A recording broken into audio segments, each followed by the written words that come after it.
She had the eyes of a fighter and the smile of a dreamer. In the 1940s, she stood on the brink of greatness, hailed as the next big thing in Hollywood. Critics adored her. Directors lined up for her. And audiences fell in love with her quiet strength and undeniable charm. But one hunting trip. One single bullet. And her entire life was shattered, not by scandal or addiction, but by a freak accident that left her paralyzed from the waist down. Yet even then, she tried to fight. She returned to the screen, refusing to be pitted, refusing to disappear. But Hollywood didn't know what to do with a woman in a wheelchair. This is the untold story of Susan Peters, the star who refused to fall, until silence became her only companion. She entered the screen like a quiet revolution. In an era dominated by sultry blondes and larger-than-life screen sirens, Susan Peters arrived with a calm confidence that needed no exaggeration. She wasn't the loudest voice in the room, nor the most glamorous. But she had something else, an intelligent stillness, a soulful gaze that made even the smallest roles unforgettable. Born as Susan Carnahan in Spokane, Washington in 1921, she was never meant to be a movie star. Her family had no ties to the film world, and her early life was marked by quiet normalcy. But after enrolling in drama school and landing small parts at Warner Brothers, her talent began to outshine her anonymity. Hollywood took notice, fast. By 1942, MGM cast her in Random Harvest, opposite Ronald Colman and Greer Garson. The film was a sweeping romantic epic, and Susan, in a supporting role, delivered a performance so moving, so restrained yet emotionally raw, that she earned an Academy Award nomination for Best Supporting Actress at the age of 21. Critics hailed her as the thinking man's actress. Audiences adored her for what she wasn't plastic, nor overly polished. She felt real. Human. Accessible. A rare feat in a studio system that preferred archetypes over authenticity. She became the woman everyone wanted to root for. Life magazine featured her. Studio bosses groomed her for leading roles. The future looked inevitable, she would be a star. But not one built on scandal or seduction, a star built on quiet excellence. Her beauty was delicate but not fragile. Wide expressive eyes, soft brown curls, and a composed demeanor that made her stand out among the theatrics of the time. She could be the ingenue, the girl next door, the intellectual, the quiet romantic, often all at once. There was something modern about her, too. She didn't play dumb. Even when she played vulnerable, she always seemed aware, observant. A woman with her own inner life. Hollywood didn't quite know what to make of it, but they liked it. Susan Peters was not a sensation. She was a presence. By 1944, she was cast in Song of Russia and Keep Your Powder Dry, solidifying her position as a rising leading lady. Movie posters began to feature her name in larger type. Magazines speculated about her marriage to actor Richard Quine. She seemed poised to become not just successful, but important, a symbol of a new kind of Hollywood woman. And yet, just as the world was beginning to recognize her light, fate was preparing to extinguish it. She had the public in her palm, but time would prove that Hollywood only holds on to perfection when it's convenient. Behind every poised smile lies a war we rarely see. For Susan Peters, that war began long before the cameras ever rolled. Though Hollywood liked to paint her as a gentle breeze in the hurricane of 1940 stardom, the truth was, Susan had learned to hold her breath long before fame taught her to pose. Born on July 3, 1921, in Spokane, Washington, Susan's early years were shaped not by privilege, but by quiet resilience. Her father, a grocer, died in a car accident when she was just 10 years old, a trauma that fractured her childhood and left her family in deep emotional and financial distress. Her mother, suddenly widowed, uprooted the family to Los Angeles in search of work, hope, and survival. Susan was not a child of the spotlight. She was a child of absence. Absence of safety. Absence of answers. Absence of a father figure in a world that seemed to demand protection.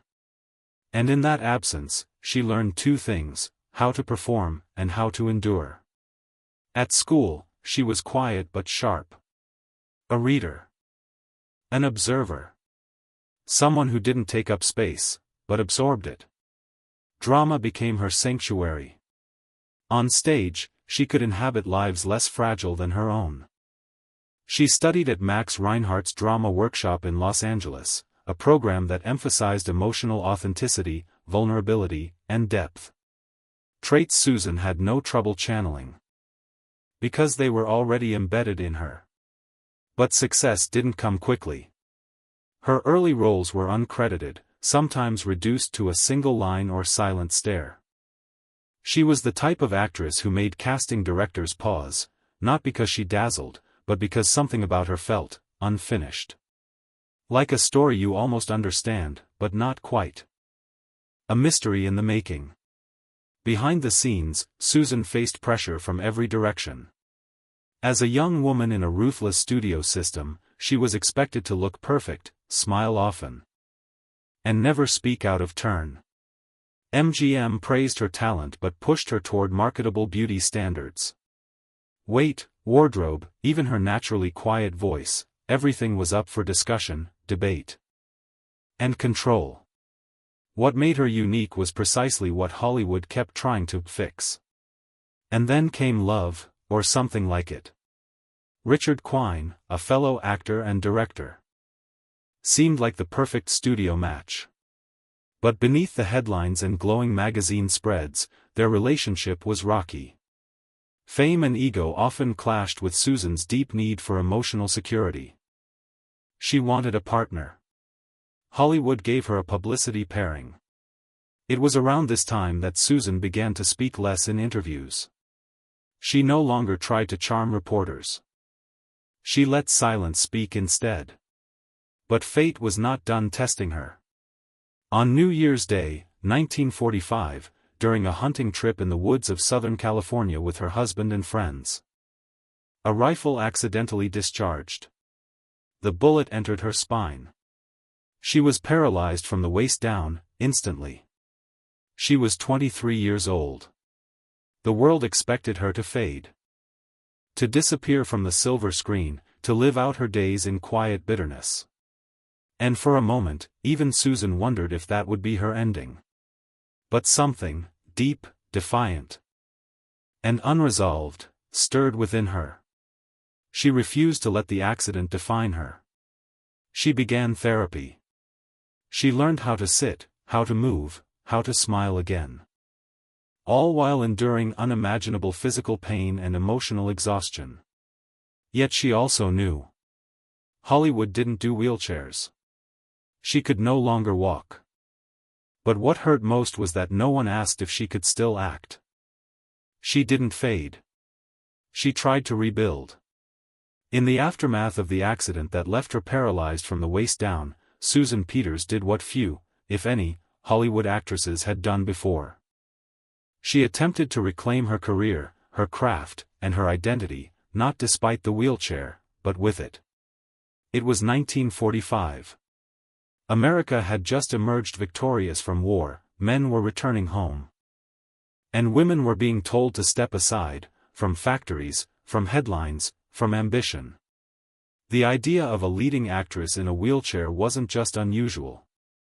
It was unthinkable. But Susan refused to vanish into domestic obscurity. Her trauma had redefined her body, not her talent. So she set out to prove it. She began physical therapy. Not in hopes of walking again, doctors had been brutally clear, but to regain control of her posture, her upper body, her breath, her voice. She was determined to act again. Not just survive. Not just exist. Act. And in 1946, she did the unthinkable. She returned to the screen in a film titled The Sign of the Ram, playing a woman who was, like her, confined to a wheelchair. It was a bold move, both narratively and symbolically. The story itself was dark and complex, a manipulative woman who used her disability to emotionally control those around her. Critics weren't sure what to make of it. Some praised her bravery. Others recoiled at the character's bitterness. But what few dared to say aloud was this: the movie made people uncomfortable because it held up a mirror to how society viewed the disabled, not as heroes, but as burdens. Susan's performance was layered, defiant, and heartbreaking. She didn't ask for pity. She asked for understanding. Hollywood gave her silence. The film underperformed. Studios, unsure of how to package a paralyzed star, hesitated. The phone stopped ringing. Casting directors stopped calling. Moviegoers, so accustomed to fantasies of perfection, didn't know how to process an actress whose suffering wasn't cosmetic, but real. And yet, Susan persisted. She pivoted to radio, where her voice, unburdened by physical appearance, could still shine. Her performances were sharp, emotional, haunting. But the world of radio was shrinking. Television was rising. And television, like film, demanded image. In 1951, she made a final attempt. She starred in a local television drama series called Miss Susan, where she played a paralyzed lawyer. It was revolutionary. Never before had a woman in a wheelchair led a scripted show. But the production was low-budget, regional, and underpromoted. After a handful of episodes, it faded without a trace. Behind the scenes, Susan was unraveling. Her marriage to Richard Quine, already strained, collapsed under the weight of unspoken grief and the impossible expectations of the industry. They divorced in 1948. She lost not just a husband, but a co-star in the story she had hoped to rewrite. Her health began to decline. Not because of the injury, but because of depression, malnutrition, and profound emotional isolation. She had once been the future of Hollywood. Now she was an afterthought in the very town that had promised her eternity. She didn't rise, someone once said. She resisted gravity for as long as she could. Susan never gave up on acting. But Hollywood gave up on her. She had reinvented herself, not with a new name or image, but with courage. With the decision to show up, speak out, and keep performing in a world that only applauded when you were beautiful, upright, and unbroken. But even the strongest performances need an audience. And Susan Peters was playing to empty seats. There was no grand climax. No final standing ovation. No curtain call. Just a slow, agonizing fade. For a moment, just one moment, Susan Peters stood at the summit. Random Harvest had turned her from an unknown supporting player into a name that mattered. An Oscar nomination before the age of 22. Studio executives toasted her. Headlines called her the next Greer Garson. MGM had her future mapped out, elegant dramas, romantic leads, a path paved in gold. But then, the shot. The accident. The wheelchair. The same industry that had once celebrated her unusual intelligence and emotional nuance now saw her as an inconvenience. A risk. A story they didn't know how to sell. Her peak had come not with a roar, but with a whimper, brief, bright, and brutally truncated. What came next wasn't failure. It was erasure. After the sign of the ram. She was offered almost nothing. Her phone stopped ringing. Her name faded from the gossip columns. She watched as her contemporaries, women she'd once outshone, climbed higher, married richer. Posed on red carpets in gowns she would never wear again. Her body betrayed her. Her spirit tried not to. Susan began to lose weight, not as a choice, but as a symptom. Depression, yes. But also malnutrition, brought on by a lack of will, a dwindling appetite for a life she no longer recognized. Friends noted how thin she was becoming. doctors warned her. She brushed them off. "I'm fine," she would say. But fine was a performance. Her marriage to Richard Quine had unraveled silently. He was working. She was home. The physical distance mirrored the emotional one. They divorced in 1948. She never remarried. Alone in her Los Angeles apartment, Susan drifted into isolation.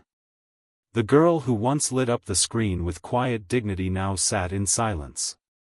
Surrounded by newspaper clippings, old scripts, and dreams she could no longer chase. The price of her peak wasn't just fame lost, it was identity dissolved. Hollywood taught her that her worth was tied to image, movement, desirability. And when those things were taken, no one offered her another script. A new role. A seat at the table. They simply forgot. So Susan began to forget herself too. She tried to write. She spoke to church groups about disability and resilience. She volunteered. But the spark, the one that once carried her across the screen with such poise, had dimmed. In early 1952, she was admitted to St. Joseph's Hospital in Burbank. Officially, it was for pneumonia. Unofficially, it was because she had stopped eating altogether. Friends visited. They brought flowers. Cards. Hope. But she barely spoke. Her weight had dropped dangerously. Her eyes, once described as brimming with thought, now seemed distant, looking inward, or perhaps somewhere far beyond. On October 23, 1952, Susan Peters died. She was 31 years old. The official cause was kidney failure and pneumonia. But those who knew her spoke of another truth: she had died of grief, neglect, and a broken spirit. There were no Oscar tributes. No grand eulogies. Just a few somber lines in the trades, and the fading memory of a starlet who had once almost been great. In her final years, Susan had written in her diary, "I wonder if God remembers I'm still here." It wasn't a cry for help. It was a whisper of what it feels like to be erased. She had touched greatness.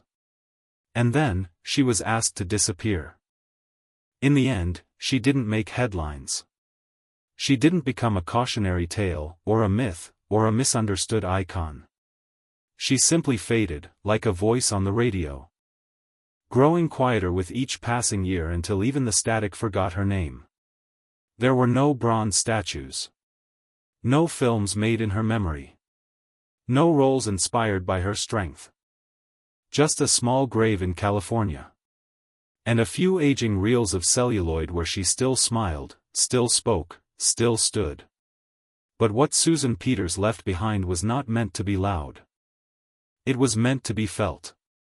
She was one of the first actresses in Hollywood who dared to face the camera in a wheelchair, not out of drama, but out of defiance. She tried to redefine what beauty meant. What talent looked like. What survival could be. She didn't fail. Hollywood did. It failed to evolve. To make room for imperfection.